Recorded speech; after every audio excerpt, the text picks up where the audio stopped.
Assalamualaikum, kembali lagi di channel aku. Kali ini aku mau ngebawain cerita aku juga, cerita aku, pengalaman aku yang aku alamin dulu.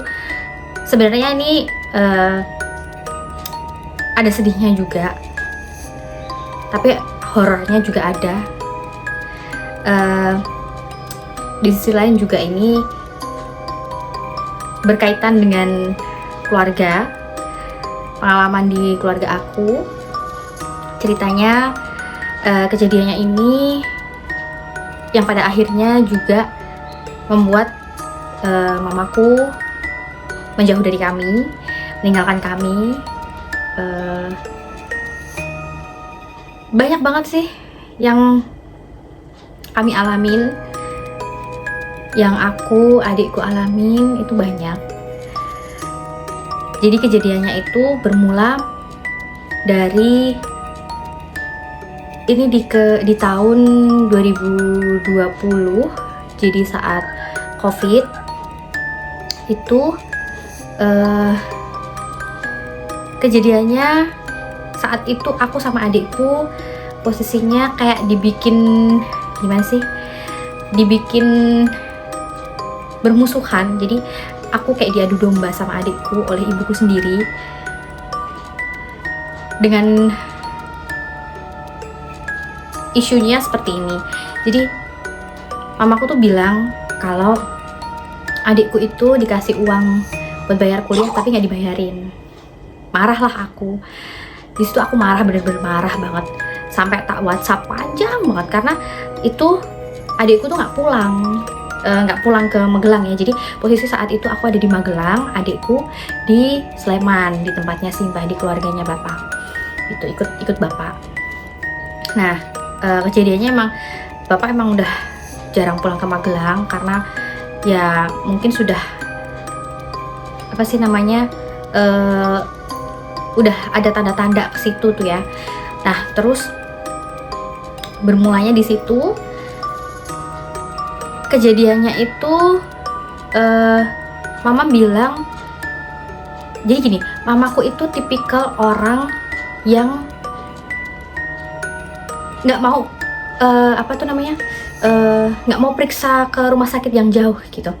Jadi kalau di Jalan Magelang itu kan ada RSUD Sleman ya, nah itu kan paling dekat dan juga bisa dibilang bagus gitu loh. Tapi entah kenapa kok mau gitu periksa ke Panti Nugroho yang jauhnya tuh bagiku jauh banget. Itu ada di Turi, Pakem ya, di sebelah utara Turi. Itu maunya di sana. Nah, jadi aku tuh kan di sini kan ada yang namanya ganglion ya. Nah, ini tuh karena masa ototnya tuh jadi kayak monoton. Nah, di aku ada, tapi jarang kambuh. Nah, aku herannya tuh aku juga ada tapi nggak separah itu gitu loh. Ngerasainnya ya oke, kalau emang sakit, pas sakit banget, tapi nggak sampai harus jauh banget di sana. Sedangkan di RSUD Sleman tuh ada dokter yang mumpuni, kenapa harus sampai di Panti Nugroho gitu. Nah, karena curiga itu akhirnya aku minta adikku buat kesana ngecek ada nggak sih mamaku beneran periksa di sana apa enggak. Nah, itu awal mulanya di situ. Udah dicek di sana, terus pulanglah ke rumah karena di sana nggak ada. Pulanglah ke rumah. Nah, adikku jadi posisi malam sebelum kejadian ini tuh mamaku nawarin, "Nak mau beli apa? Mau makan apa?" gitu kan. Itu nawarinnya jam 7 malam. Tapi pulang tuh jam 10 malam bawa itu. Nah, posisi aku udah nggak lapar. Jadinya ya udah nggak tak makan sampai pagi pun. Ya udah aku berangkat kerja. Nah, pas adik pulang tak bilangin, "Dek, itu di dapur ada nasi goreng, nek mau dimaem dipanasin dulu." Terus ternyata begitu sampai rumah tak tanya, "Kamu maem nggak?" kayak gitu. Dan dia jawabnya enggak. Jadi pas pulang itu aku kaget. Jadi kan ada dibungkusnya pakai kertas minyak gitu ya. Nah, itu tuh ditaruh di bawah dan dikerubungin sama kucing-kucingku. Aku kaget kan, loh ini kucing makan apa? Tak lihat, loh kok pasir? Itu posisinya bener-bener pasir. Nah, aku teriak ke Dek, "Dek, ini kucingnya mbok kasih makan apa? Ini makanan apa?" Tak gituin. Terus Dia bilang, "Loh, nasi goreng tadi mbak wes bau." Jadi nasi gorengnya tuh udah bau, posisinya bener-bener udah bau, kata adik kayak gitu. Jadi aku teriak, "Dek, ini apa?" Karena emang bener-bener itu tuh bentuknya pasir hitam, bukan apa sih, warna kecap tuh kan beda ya. Warna kecap sama warna pasir itu kan jelas-jelas beda ya. Nah itu di situ, itu keanehan yang pertama. Terus kejadian berikutnya, jeda hari, jadi mamaku tuh mulai sering pulang malam. Jadi karena ada pengaruh ilmu hitam dari kirimannya seseorang yang sebenarnya orang ini tuh jahat. Aku bilang jahat karena apa? Dia sudah merusak keluargaku, sudah menghancurkan keluargaku, menjauhkan mamaku dari aku dan adikku. Sampai pada akhirnya bener-bener adikku sekarang pun juga ngerasa bener-bener sakit banget. Hatinya hancur banget. Itu kejadian yang pertama. Keanehannya di situ.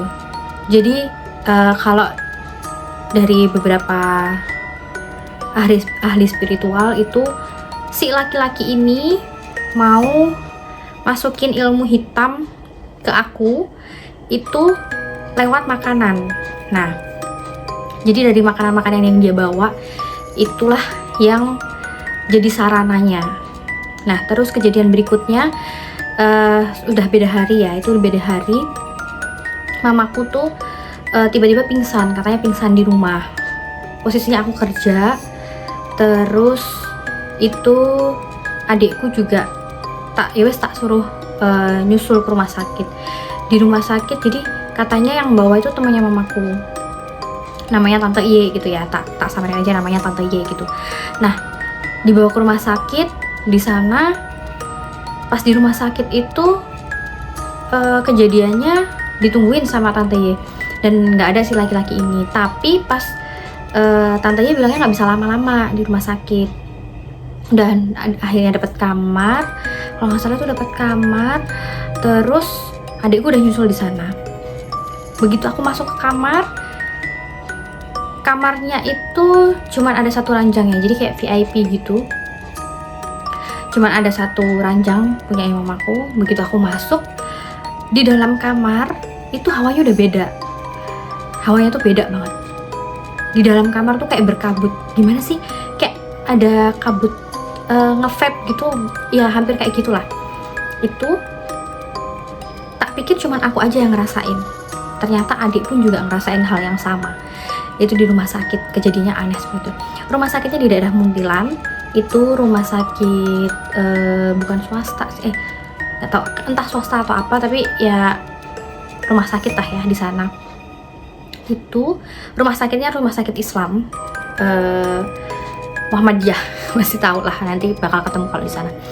Nah itu posisinya pas tak tinggal, jadi aku sempat turun, aku pulang ambil beberapa pakaian buat mama sama adik, karena aku harus kerja, jadi adik yang di rumah sakit buat jagain. Nah posisi waktu maghrib itu adik kaget karena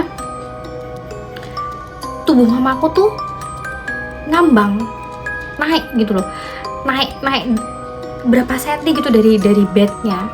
Adik itu kaget sampai WhatsApp, "Mbak," itu WhatsApp, cuma sayangnya udah nggak ada record WhatsAppnya karena aku ganti handphone ya. Ganti handphone itu adik bilang, "Mbak, mama ngambang." Kayak gitu. Aku kan kaget, "Ngambang piye, Dek?" "Ya ngambang. Jadi dari kasur tuh bisa ya kayak gini. Ini kasur ya, ini kasur. Ini bednya." Mamaku tuh posisinya badannya kayak keangkat gitu. Terus itu udah dua keanehan itu di situ. Aku tuh sampai mikir, ini kejadian apa sih? Mau nggak percaya tapi ya emang itu kejadian. Sampai ya Allah, speechless, aku benar-benar speechless di situ. Aku sampai turun ke bawah ke parkiran nangis. Aku nggak mau adikku tahu aku nangis. Kejadian apa sih ini yang mau dialamin? Apa sih salah kami tuh apa? Aku sampai bilang kayak gitu. Aku sampai mikirnya di situ. Itu benar-benar kejadian yang real, kejadian aneh, baru segelintir yang aku alamin. Karena di sisi lain, selain di rumah sakit, di rumah pun juga aku mengalami hal yang sama. Walaupun kadang di rumah, jadi kamarku tuh sebelahan sama kamar eyang kakung almarhum, sekarang udah almarhum beliau. Kamarku tuh sebelahan, jadi kalau misalkan aku lagi di kamar ada aktivitas kayak pergerakan gitu, ada aktivitas di kamarnya eyang kakungku, jadi kayak resek kayak gitu, kayak ada yang bergerak, ada yang berpindah, ada yang di dalam kamar, padahal aku di rumah sendirian. Itu adikku di rumah sakit, jadi di rumah pun juga ada gangguan. Itu bener-bener horor kalau aku merasakannya tuh horor, bener-bener horor. Terus juga di sisi lain kayak di rumah tuh dibikin gak tenang. Pas aku sholat tahajud pun jadi posisi rumahku itu, posisi rumah yang di Magelang itu mepet banget, bener-bener di pojokan, bukan di pojokan sih, jadi di ujung arah mau ke makam. Kalau tempatku tuh di ujung arah mau ke makam, jadi sebelum makam ada sungai, terus ada kebun gitu. Pokoknya rumah paling ujung lah kalau mau arah ke gunung gitu. Dan di selatan ada tetangga, di sebelah utara kebun, depan tetangga. Jadi kalau misalkan dari genteng kayak ada yang nyawurin nebarin pasir gitu, itu sering banget kejadian. Jadi kejadian yang aku alami di situ itu cuman baru awalnya aja ya. Sebenarnya kejadiannya banyak banget, runtutan kejadiannya itu dari tahun 2020 sampai pada akhirnya meledak di tahun 2021. Kejadian yang bener-bener membuat aku tuh sempet hopeless, sempet kalut. Kok bisa ya kejadian di aku gitu? Mau nangis. Keinget lagi. Itu tuh banyak banget hal yang aku alami tuh, banyak banget. Mau dibilang ini sebenarnya aib, cuman aku pengen nge-share apa yang aku alamin biar kalian itu juga jangan sampai lah, nauzubillah min dzalik, jangan sampai mengalami hal yang aku alamin ini. Itu benar-benar kejadiannya banyak banget, panjang banget. Kejadiannya itu kayak beruntun gitu loh, dari satu dan yang lainnya tuh beruntun. Dari yang kadang di jalan pun dibikin kendaraanku tuh kayak dibikin oleng, tiba-tiba oleng, terus dibikin pikiran tuh dibikin kayak takut keluar rumah. Itu pernah dibikin kayak gitu, dan rasanya tuh ya Allah, di sini tuh aku tuh sampai apa gitu loh. Terus juga ada kejadian lain dimana di situ tuh bener-bener sampai kok bisa ya gitu, kayak bener-bener di luar nalar gitu loh. Jadi kejadiannya, jadi setelah yang kejadian di rumah sakit itu, di rumah tuh ada aja kejadian-kejadian. Ini adalah kejadian yang dialamin adikku. Jadi kan gantian ya, jadi waktu adik gantian pulang ke rumah, itu posisi adik sama pacarnya, sekarang udah putus ya. Jadi waktu dulu masih sama pacarnya ini, adik kan pulang ke rumah, ngambil baju ganti, istirahat ya, gantian aku yang di rumah sakit, nungguin di rumah sakit gitu. Pas masuk halaman rumah, itu udah ada pocong, adikku dicegat sama pocong. Itu kejadiannya sore, jadi bener-bener pocong di pojokan rumah. Terus adik tuh kaget karena posisinya, jadi naik motor posisinya jadi ada beberapa pocong. Yang adik lihat tuh ada beberapa pocong. Pocong yang pertama itu kayak mau jatuh ke motornya dia. Jadi posisinya kan ada lagi bawa motor, dia lagi bawa kendaraan mau masuk halaman rumah kan, blok kayak gitu, kaget dia. Terus di sisi lain ada yang di pojokan rumah gitu. Terus ada juga pas udah sampai rumah, aman lah ya, ada istirahat. Terus itu kejadian yang di situ. Posisinya waktu mau posisinya adik waktu mau kejatuhan pocong ini, dia hampir aja diludahi sama si pocong itu, tapi untungnya udah diludahin duluan sama adik. Karena konon katanya kalau kena ludahnya si pocong itu kita bisa kena sial. Terus ada mitos itu baunya tuh bau banget katanya kayak gitu kalau sampai kena air ludahnya itu. Nah terus Itu ada cerita pas posisi mama udah pulang dari rumah sakit, jadi tuh mama opnam sekitar 3 harian kalau nggak salah, 3 harian gitu, hampir 34 atau 35 harian lah, aku lupa itu. Terus saat di rumah ada kejadian lagi. Jadi posisinya itu adikku kan nggak bisa tidur di kamar ya, posisinya dia lagi nggak bisa tidur di kamar. Terus pada akhirnya dia tidur di ruang tamu, kursi ruang tamu. Jadi kursi ruang tamu tuh memanjang. Nah, posisi kursi yang panjang ini langsung berhadapan dengan pintu ruang tamu di depan. Jadi jadi bentukan ruang tamu itu sama, jadi bentukan depan sama halaman itu ada tangga kecil gitu.